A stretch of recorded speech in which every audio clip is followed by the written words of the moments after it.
Not only I was born in the Dominican Republic, but a small town of Puerto Plata. This is the north part of the island, and it's a beautiful, beautiful place surrounded by mountains and water and a lot of trees and a lot of fruits, coffee and coconuts. So for me, the colors changing every season, changing colors is what I remember that I connected with the work I do.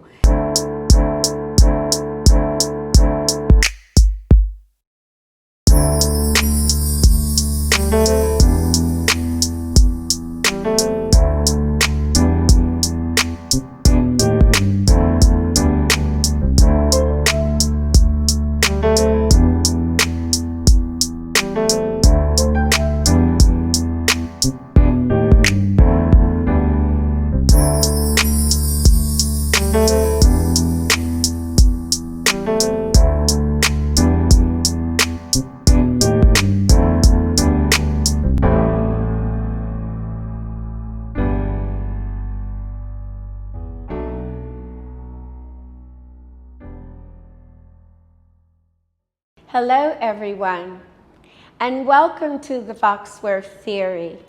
I am your host, Eugenia Foxworth. Thank you for joining us today for our On the Road segment. This show is about entertainment, business, fashion, and the arts. We talk with movers and shakers from all over the world, allowing them to tell their stories right here on the Foxworth Theory. This week, our guest is Milagros Batista, CEO, master knitter, fashion designer, and artist. At the height of the civil rights movement, Batista moved from the Dominican Republic to downtown Brooklyn. She earned a bachelor's degree in Spanish literature from Brooklyn College and a master's degree from the Hunter College School of Social Work. Then Batista developed her highly successful knitting business, merging art, style, and fashion. Her work has been featured in GQ Style, Telemundo's Acceso Total, Latino Show magazine, and the New York Daily News, to name a few. She helps her clients experience the magic of yarn. Welcome to the show, Milagros Batista. Well, thank you, Ms. Fox, for inviting me to this fabulous show. My pleasure. Now, you were born in the Dominican Republic and moved to Brooklyn. Tell me about how both these wonderful places influenced your success. Yes. Not only I was born in the Dominican Republic, but a small town of Puerto Plata. This is the north part of the island, and it's a beautiful, beautiful place surrounded by mountains and water and a lot of trees and a lot of fruits, coffee and coconuts. So for me, the colors changing every season, changing colors is what I remember that I connected with the work I do. And then coming to Brooklyn, being downtown Brooklyn, right next to the ocean.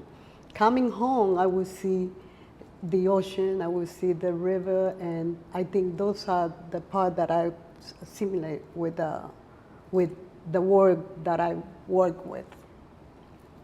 Thank you, and I can understand that you are an artist. Tell us about your latest Batista collection. I understand that the collection exhibits one-of-a-kind pieces for every occasion, from professional to casual settings. Yes. I create pieces that are just, I get my inspiration by the colors, so that is either the strength, or I feel like one color that I remember that I couldn't work with was the color purple. And I went to the Dominican Republic, and during the time that this fruit that only in November and December, I ate the fruit, and then I say, wow, I began to work with purpose, and that collection was beautiful, beautiful. And my second collection that I feel that I connected with was the red. And the red is a color that when I tell people that as little black girl, you don't wear red. And there was a time that I feel like, no, I found the red is a color that makes us feel power, freed. And there was a moment in my life that I felt, wait a minute, I need to work with red. And that was my second best collection. But what is this new collection that you're doing? The new collection I'm doing is a collection that I also feel very close. It's yellow and pink, which I'm going to have a photo shoot this weekend. And I only see right now yellow and pink. And these are colors that I feel, I guess, connected with my growing up, my childhood, being a little girl. So maybe I want to be a little girl now. I guess I won't be a little girl.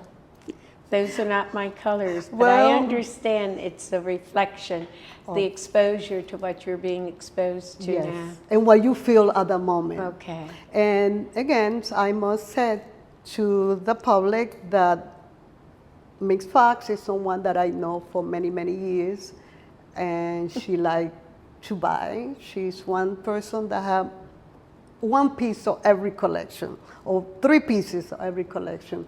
And for her, it's black and white. And I tell you one thing, that already I know her size, her body, and what she likes. So I can work with color that I might not identify, but I know that she will identify with that color. So I think I also work with the energy in the collection that the person who I know like my pieces work with. So I think that I can do many things, not only my feeling, but the feeling that the person that like my pieces also connect with the pieces. Thank you. But back to you. Your artistry as a master knitter and fashion designer seems to attract strong, sophisticated women with a bold desire to express themselves. Share a little about how the magic of the yarns attracts your clients, not me, your clients, aside from me, I mean. I think that the magic of the yarns and your connection with what you want to express, many, many women can identify with.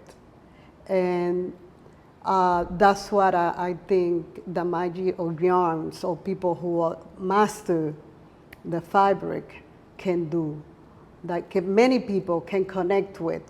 And not only is the connection with them, but it's also connection with their past, with their ancestry. Like many women remember their grandma knitting and crocheting. But they say, my grandma did hats and sack, but you're doing clothing. And they go, and that connection with their grandmother. The other thing that I do and I like to do is always look at what had other culture had done around the crochet and knitting. And I find that that also connects many people with what I do, because I think knitting and crocheting have been through every culture. I think it was the first way that people began to create clothing. And every culture had done knitting and crocheting. We just lost it when we have all machine-made work.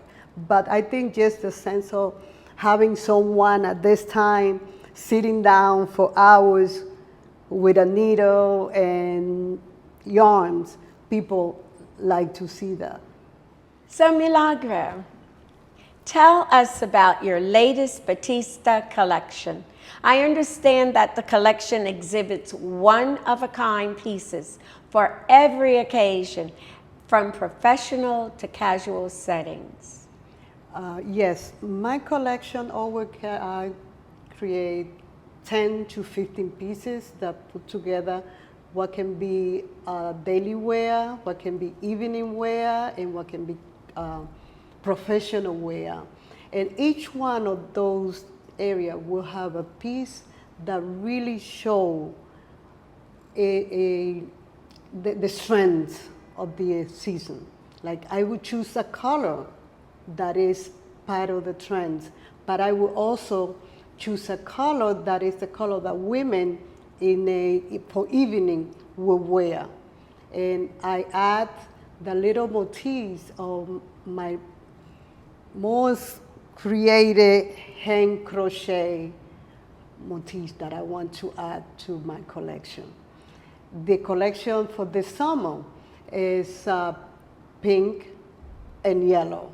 And I think that the pink and yellow are two colors that people are going to find, those customers that today will want to wear a piece to go to the beach, a piece to go to the evening wear, or a piece just to go in front of a window in their beach house and look how they want to feel at that moment. Because every piece, because you do it by hand, But alone, yes, you crochet it. crochet And your knit. patterns are different. Yeah. For example, that pattern is different. This pattern is different, and as you see, this little motifs, I had to make 40 of them to make this piece. Okay. And then I had to add, I like to add color, different color. This collection is from last summer. It's very fresh. It's 100% cotton. I use natural fabric, and fabric that I know will last forever. And that also, I like to add that it's a piece that you will wear today, 10 years from now, and 30 years from now, and it's still a piece that will call the attention, or will people will feel it's a piece that I would like to wear. So your clothes are classic, and they don't go out of style. And to my next question, your artistry as a master knitter and fashion designer seems to attract strong, sophisticated women with a bold desire to express themselves. Share a little bit about how the magic of the yarn attracts your clients. And again, it's knit and crochet is something that people who grew up in a home with a strong grandmother or strong mother who was beside working 7 hours would sit down and create a piece. People identify with that. But for this little girl, when people ask me for my story, how do you learn how to crochet and knit? It was a decision that I made at the age of 7. And I knew that it was something that I wanted to do.